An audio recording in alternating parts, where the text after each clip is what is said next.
gadani Arjuma gadani Dacha gadani Kabaja gadani Kallacha gadani Intollu shirani Gachana bigani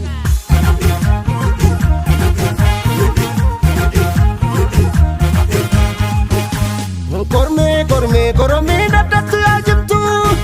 ya jimtu Inacha ilman gurracha